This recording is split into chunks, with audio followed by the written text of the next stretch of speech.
All right, today we are digging into the amazing world of organic gardening. And I want you to forget everything you think you know about needing a huge yard or some kind of magical green thumb. We're going to show you how starting your own garden is this really exciting, super rewarding adventure that anyone, and I really do mean anyone, can start today. And this quote just says it all, doesn't it? This is so much more than just growing food. It's about connecting with where our meals actually come from, about nurturing something right from the very beginning, and honestly, just experiencing one of the simplest, most wonderful joys in life.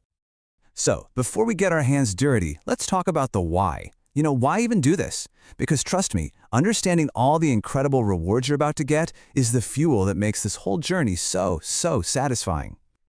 Okay, first, let's talk about taste. There is simply nothing like a tomato picked fresh off the vine, still warm from the sun. It's a whole different experience. Plus, what you grow is packed with more nutrients, and you know for a fact there are no synthetic pesticides. You're also doing something great for the planet, creating a little haven for bees, and you'll actually save money on groceries.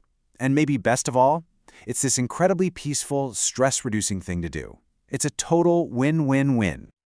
Okay, let's dive in. And I want you to lean in for this part, because it might just be the single most important secret in all of organic gardening. It's not about complicated tricks or fancy tools. It's all about starting with fantastic, living soil. This is the foundation of your entire garden kingdom. So what in the world is living soil? Well, I want you to stop thinking of it as just dirt. Instead, picture a bustling, microscopic city right under your feet. It's this thriving community of good bacteria, fungi, and all kinds of little helpers that work 24/7 to break down organic matter and deliver nutrients straight to your plant's roots. They literally do all the heavy lifting for you. And making it is as easy as following a recipe. I'm serious.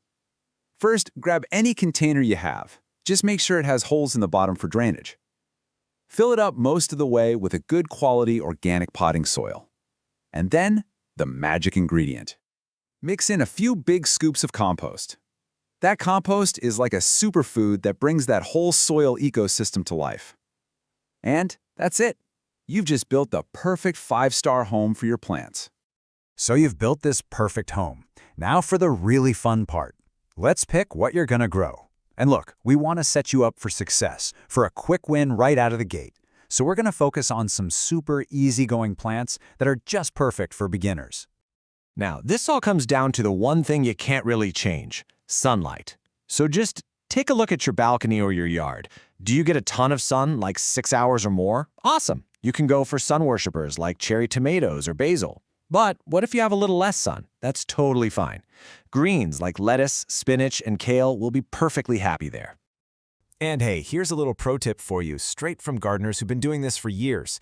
If you want that quick, satisfying win to boost your confidence, start with something like radishes or leaf lettuce. They grow so fast. We're talking from a seed to your salad bowl in just a few weeks. It's an incredible feeling. All right, you've got your living soil, you've got your seeds, so now what? I promise you, this is not going to become a full-time job. Keeping your new plants thriving really just boils down to a couple of simple little rituals that are super easy to remember. When it comes to watering, there is one and only one number you need to remember. 1. That's it. Most vegetables are perfectly happy with about 1 inch of water per week. That can come from you, or it can come from the rain. But that simple rule just takes all the guesswork out of it. And here's how to water smart. You want to water the soil, not the leaves, and you want to give it a good, deep drink, but less often.